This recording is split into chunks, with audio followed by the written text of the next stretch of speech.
Je rêve d'une société où le travail, ce sera aussi de créer de l'échange. Moi, je me dis aujourd'hui, l'IA permet d'alléger l'esprit. Qu'est-ce qu'on va développer ? Et moi, je crois que ce qu'il faudrait militer, c'est développer la relation humaine. Bonjour, je suis Manuel Davy et je vous souhaite la bienvenue dans les carnets de l'IA. Ce podcast, c'est l'occasion de vous partager les expériences de la communauté de celles et ceux qui font bouger l'intelligence artificielle. Pourquoi et comment adopter l'IA dans son entreprise ? Par où commencer ? Ou encore, quelles sont les bonnes pratiques pour performer ? Autant de questions auxquelles nous apportons des réponses avec des spécialistes du sujet. Bonjour à tous, j'ai le plaisir d'être aujourd'hui avec Jean-Pierre Letartre, qui est le président d'Entreprise et Cité. Bonjour Jean-Pierre. Bonjour Manuel. Alors tu nous accueilles aujourd'hui dans les locaux d'Entreprise et Cité à Marc-en-Barœul. Est-ce que tu pourrais te présenter pour nos auditeurs ainsi que Entreprise et Cité ?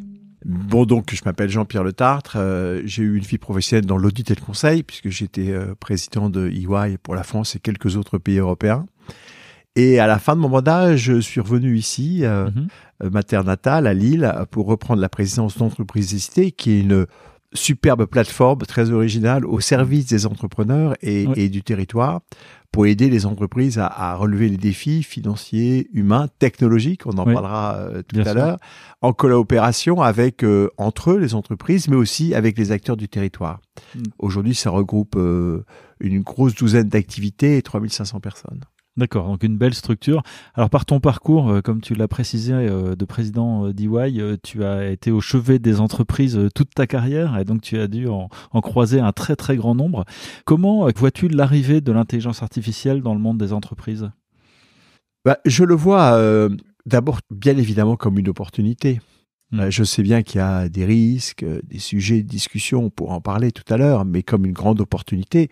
Vous savez, moi j'ai connu, je suis pas si vieux, mais j'ai quand même connu l'entreprise sans Internet, où on faisait des fax et sans téléphone portable. Regardez où on en est aujourd'hui, quelques années après. Difficile à imaginer pour aujourd'hui. C'est comme ça que c'était. Je suis sûrement pas le seul à avoir connu ça dans ceux qui vous écoutent. Bon, voilà, on a fait ces progrès et on a intégré ces nouvelles technologies. Et on sait que ces nouvelles technologies nous ont fait progresser dans la qualité du travail, dans l'efficacité, dans la valeur ajoutée. Bien entendu, ça a provoqué aussi d'autres difficultés, mais ça a été, in fine, un grand progrès. Je veux dire, je pense pas que le confinement, on l'aurait vécu comme on l'a vécu si on n'avait pas eu de connexion à un réseau ou à Internet. Donc, je pense qu'aujourd'hui, il faut voir ça avec sang-froid, tout en considérant bien évidemment que c'est une technologie qui est véritablement disruptive parce qu'elle concerne tout le monde, tous les secteurs et toute ma vie. Donc il n'y a aucune entreprise qui peut se dire moi ça me regarde pas trop pour l'instant. Non, aucune entreprise ne peut se le dire. Au contraire, la question, et au fond, pour des gens qui ont des responsabilités un peu comme nous avons Entreprise et Cité sur un territoire, c'est surtout de s'assurer que tout le monde monte dans le train. Et qu'il n'y a pas que quelques très grandes entreprises américaines, qu'il y a bien toutes les entreprises, grandes entreprises du monde, qu'il n'y a pas que les très grandes, mais qu'il y a aussi les PME et qu'il y a aussi le citoyen. Et donc, notre responsabilité, acteurs économiques, acteurs politiques, acteurs publics, c'est de s'assurer que tout le monde est bien touché et monte dans le train de cette nouvelle technologie. Alors c'est peut-être effectivement plus facile pour les grandes entreprises qui peuvent mobiliser des moyens, recruter des sachants et lancer des actions. Pour les ETI et les PME, finalement, la question de monter dans le train est peut-être un peu plus difficile. Elle est plus difficile et elle nécessite une certaine exigence ou une certaine volonté de tout le monde de coopérer, qui est un mot que nous aimons beaucoup ici, comme tu le sais, de coopérer entre les entreprises. Et d'ailleurs, je dois dire que la Cité de l'IA que tu présides est justement cette instance de coopération entre les grandes et les moins grandes entreprises autour de la mise en œuvre et de l'intégration de l'IA dans les modèles économiques de nos entreprises. Mais ça, c'est pas un cadeau que font les grandes entreprises aux PME. Au contraire, parce qu'elles ont besoin aussi que l'ensemble des acteurs économiques avec lesquels elles travaillent, elles collaborent, elles achètent, elles vendent, soient aussi connectés. Si vous voulez, si je prends un exemple un peu caricatural, quand on a mis en place Internet, les grandes entreprises avaient intérêt que les petites aussi aient Internet. Voilà. Tout à fait. Le téléphone portable, c'est bien que votre interlocuteur, il ait aussi un téléphone portable. Donc, il faut que tout le monde soit IA, et pris en compte ces technologies. Et pour ça, c'est bien que tout le monde coopère entre les entreprises, mais aussi d'ailleurs avec les acteurs publics qui ont une responsabilité dans le domaine. Oui. D'ailleurs, ça me fait venir une autre question. Ici, on est dans les Hauts-de-France, donc on est sur un territoire qui est très industriel et qui a une histoire, je dirais, avec le retail et un certain nombre d'autres secteurs industriels. Est-ce qu'on peut faire de l'IA en étant dans la course, en étant en région, selon toi ? Bien oui, bien sûr. Je ne pense pas que la géographie soit maintenant une barrière au développement. Il faut une volonté. Oui. Il faut ouvrir les yeux et les oreilles pour voir ce qui se passe à côté, pas penser que tout se passe dans un coin, mais beaucoup plus large. Et il faut aussi encore que les acteurs d'un territoire poussent à cela. Donc dans notre région, on a des acteurs autour de l'IA. Absolument. On a des acteurs privés, des acteurs publics. On a des organisations comme la Cité de l'IA qui se sont mis en place, mais on a aussi des grandes plateformes d'incubation comme Euratech, comme Eurasanté, Pleine Image, qui sont connectées à ça. Aujourd'hui, comme tu le sais, dans Euratech, nous sommes rentrés avec d'autres acteurs privés dans le capital d'Euratech, et donc on a bien une société mixte public-privé dont la vocation c'est justement d'aider à l'émergence de la technologie dans le territoire et à l'émergence de start-up. Mais il y a beaucoup d'acteurs, des universités, des centres de recherche. Donc on a un terreau qui existe, mais qui a besoin sûrement d'être plus boosté encore, et je pense que c'est une volonté de tous les acteurs, et peut-être aussi de créer plus de coopération entre eux pour avoir véritablement, je dirais, une conviction que notre région sera à la tête des questions de l'IA. Et il y a donc le sujet, notamment des data centers, sur lequel il y a quelques projets dans notre région, et le sujet des data centers pose les sujets de l'énergie et de l'eau, et au fond de l'eau, on en a quand même dans notre région. Et de l'énergie, on est quand même une région qui a quelques centrales nucléaires, et il y a 2 EPR qui ont été décidés de construire en plus à Dunkerque, ce qui est quand même l'énergie la plus propre qu'on pourrait avoir pour répondre aux besoins extrêmement forts de ces data centers. Et si je peux ajouter aussi ma touche personnelle à ta réponse, c'est qu'on a aussi dans les Hauts-de-France aussi montré la voie aux autres régions avec notamment la création justement de la Cité de l'IA, qui est un lieu de coopération qui n'a pas d'équivalent aujourd'hui, aussi développé dans les autres régions. Donc, qui a été observé d'ailleurs avec grand intérêt, et peut-être inspiré aussi le dernier rapport qu'a fait la commission sur l'IA pour Emmanuel Macron. Comme une expérience à reproduire dans d'autres régions. Ouais. Très bien, ça nous amène à notre première question. Vous avez un message. Bonjour, ma question est la suivante. Quel conseil donneriez-vous à un entrepreneur qui se demande comment prendre le train de l'intelligence artificielle ? Alors, d'abord, la première chose que je dirais, c'est bien qu'il se pose la question. Oui. Il ne faut surtout pas qu'il pense que ça ne le concerne pas. C'est très important, ça. Vous savez, quand on a mis en place, je me rappellerai des questions autour des réservations, de booking, des hôtels, etc. On disait, mais l'hôtel de la plage, sur une plage normande, avec ses 20 chambres, il n'en a pas besoin de ça. Mais bien sûr que si, il en a besoin. En fait, si. Voilà, bien sûr que si. Donc, l'IA, ça concerne tout le monde, y compris la petite entreprise. Donc, 1, c'est ça. Le 2, c'est qu'il faut qu'il se sensibilise au sujet. Ouais. Et pour ça, il y a plein de choses qui existent, notamment la Cité de l'IA. Et notre podcast. C'est pas un investissement en argent, c'est surtout un investissement en temps. Oui.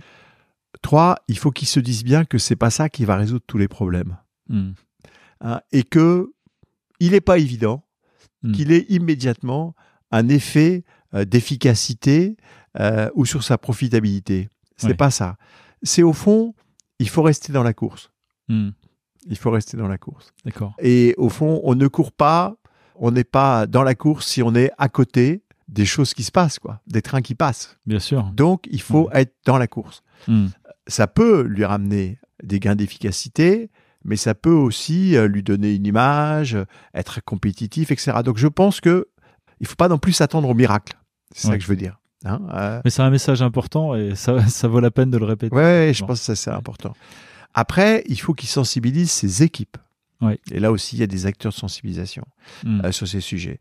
Ensuite, il faut effectivement qu'il commence à travailler sur comment mon business model va être pris en compte. Mais il y a ces étapes-là d'avant, la sensibilisation, la prise de conscience, la sensibilisation, pas croire à la lune, et après faire travailler des personnes qui peuvent l'aider, l'accompagner dans la mise en place de l'IA.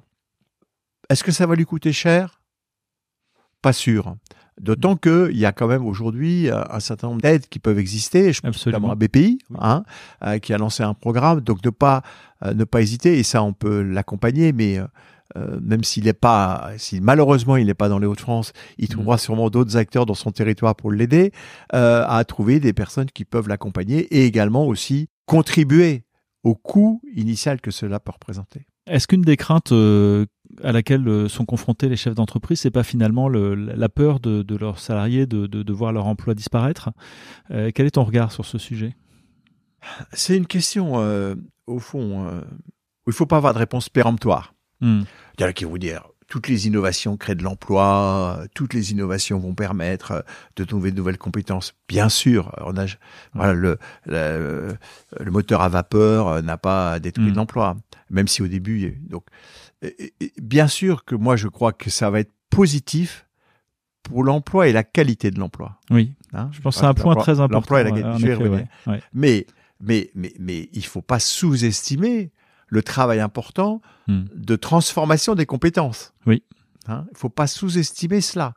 Donc, oui, il ne faut pas avoir peur pour l'emploi, mais il ne faut pas sous-estimer le travail que ça va demander d'adaptation des compétences. Ouais. Donc là, il y a plein de programmes d'ailleurs dans les écoles, il faudra sûrement faire plus dans les territoires, etc., pour transformer les compétences. Il y a plein d'associations d'écoles qui se sont engagées là-dessus et il faut le faire. Mais je voudrais dire, ce qui me semble important, c'est... et c'est vrai, on peut le dire de façon générale, mais c'est vrai pour l'entreprise, c'est en quoi ça va changer la qualité de l'emploi. Oui. Et je vous prends un petit exemple, très simple. Alors, pas forcément une entreprise, mais prenons, je sais pas moi, un établissement de santé, un EHPAD, etc. Si on peut faire que l'aide-soignante passe moins de temps sur un certain nombre de tâches qui peuvent être faites par l'IA, par exemple, les tâches administratives, même de soins. Est-ce qu'elle ne pourrait pas passer plus de temps à parler avec la personne, à créer l'intimité ? Et vous voyez, moi, je rêve d'une société où, justement, le travail, ce sera aussi de créer de la relation, de créer de l'échange. Oui. Je me rappelle très bien vous avez connu, il est malheureusement décédé, Michel Serres. Ah oui. Il avait dit, mais il y a très très longtemps, il y a 20 ans, il y a 30 ans, j'étais à une conférence, il avait dit, au fond, la pelle, le marteau, a permis à l'homme de se dégager de travaux manuels pour développer son esprit. Oui. Et moi, je me dis, aujourd'hui, l'IA, comme tout ce qui a paru avant, permet d'alléger la tête, enfin l'esprit. Qu'est-ce qu'on va développer ?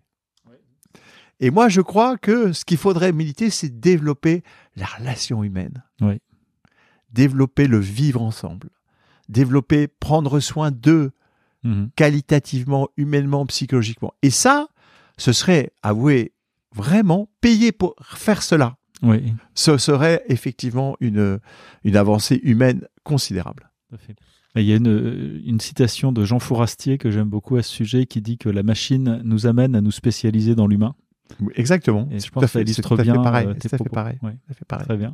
Et bien, ça nous amène à notre deuxième question. Vous avez un message. Que diriez-vous aux institutions qui nous gouvernent en termes de politique publique autour de l'intelligence artificielle ? D'abord, de ne pas penser que la France est foutue et hors du jeu. Ah, merci. C'est le premier point que j'ai envie de dire. Alors, c'est pas parce qu'on est au moment du sommet de l'IA, là, mais c'est vrai que je pense que la France doit penser, avec l'Europe, qu'elle peut être capable de prendre une place. Peut-être, on ne sera jamais les Américains, bien sûr, mais on peut être des acteurs. Rappelons d'ailleurs que la France a su être leader dans des nouvelles technologies. Absolument. La France est leader, a été, un peu moins, mais l'est encore, leader dans le nucléaire. La France a été leader dans l'aérospatiale. Absolument. Oui, encore, je ne sais plus très bien, leader dans l'aérospatiale. Donc, on est capable de prendre des nouvelles technologies et d'en faire une position forte pour notre pays, avec l'Europe, bien sûr. Donc, d'abord, pensez ça. En plus, on a quelques atouts, en dehors de la compétence de notre niveau, les niveaux de nos ingénieurs, qui sont réels, des acteurs, Mistral et autres, qui existent sur notre territoire français, et aussi parce qu'on a une énergie décarbonée. Absolument. Et ce qui est un atout considérable, notamment par rapport à la consommation d'énergie pour les data et pour les data centers. Donc, deux, on a des atouts et il faut les mettre en avant. Ensuite, je pense qu'il faut, pour un acteur politique, savoir les différents boutons sur lesquels il peut appuyer ou l'intensité qu'il peut donner. Quand on développe ce type de technologie, il y a bien sûr d'abord la question qui est essentielle des compétences. Oui. Donc il faut développer des compétences, mettre l'investissement sur les formations autour de ça. Bon, donc ça c'est un point important. Il faut de l'argent. Alors, on voit les milliards, les 500 milliards, les 100... Macron a annoncé 109 milliards hier. Oui. Bon, Trump, 500. On me dit, 109, 500, entre la France et les États-Unis, au fond, c'est pareil. Bon, OK. Mais il faut des moyens de financement. Et là, reconnaissons que, notamment pour financer le développement de start-up, etc., on est quand même toujours, dans notre pays, on a fait beaucoup de progrès, mais on a toujours un petit plafond de verre. Vous savez, on dit le plafond de verre des 100 millions, quoi. Oui. Où on a du mal à financer avec des acteurs français. Et vous savez, moi, je pense que, je fais un petit détour, j'avais fait un post là-dessus il y a quelque temps. On parle souvent de nécessité de souveraineté industrielle, technologique, mais il n'y a pas de souveraineté industrielle technologique sans souveraineté de la finance. Tout à fait. Si tous nos capitaux sont gérés par des acteurs étrangers, si au fond il n'y a pas d'intérêt à garder l'argent en France, je ne parle pas de fiscalité, mais qu'il vaut mieux l'investir dans des fonds étrangers ou dans des entreprises étrangères, on ne sera pas souverain. Et aujourd'hui, on a un vrai sujet, c'est la souveraineté industrielle et technologique, mais qui s'appuie sur une absence de souveraineté financière et des capitaux investis. Donc il faut de l'argent. Il faut bien sûr de l'énergie, on en a parlé. On me disait, alors je n'ai pas vérifié les chiffres, que si on suivait le plan de développement de l'IA dans les 5 ans qui viennent, dans le monde, il faudrait construire 200 nouvelles centrales nucléaires et il y en a 400 aujourd'hui. Ce qui me paraît démesuré. Bon, c'est des perspectives, elles peuvent être challengées, notamment par des nouvelles ruptures technologiques. Tout à fait. Mais c'est comme ça montre un peu l'ampleur de cela représente. Et puis, in fine, bien sûr, vous allez me dire, et c'est le rôle notamment, ça, l'État doit créer des conditions de ces 3 premiers éléments, finances, compétences, énergie, mais il y a bien sûr la question qui est de la souveraineté de l'État, c'est la régulation. Absolument, j'allais y venir. Sur la régulation, d'abord, je voudrais dire que c'est un élément pour la mise en place comme les autres. C'est pas l'élément préalable. Tout à fait. C'est pas ce qui a voilà, c'est un élément comme les autres. Il en faut. Je pense que c'est pas parce qu'on a mis le code de la route qu'on n'a plus vendu de voitures. Au contraire, peut-être même. Ouais, même au contraire. Et donc, il faut une régulation qui accompagne le développement de ces nouvelles technologies. Alors, c'est vrai que ça va très vite. C'est concentré dans très peu d'entreprises, qui est un vrai sujet. Ça, c'est un vrai sujet. C'est pour ça qu'il faut vraiment créer des alternatives en termes d'entreprises sur ces sujets-là. Tout ça, c'est vrai. Et donc, l'État, la force publique, les acteurs publics doivent s'en occuper, mais comme accompagnateur du développement et en limitant les risques comme il y a des feux rouges. Voilà, il faut qu'il y ait des feux rouges, mais il faut construire des grandes routes avec des feux rouges. Voilà. Très bien. Merci beaucoup Jean-Pierre Le Tartre, c'est toujours absolument passionnant de t'écouter sur ces sujets. Quant à nous, on se retrouve dans 15 jours pour un nouvel épisode. D'ici là, n'hésitez pas à vous abonner à notre chaîne et à nous retrouver sur notre site internet www.iahdf.org. À bientôt. Merci.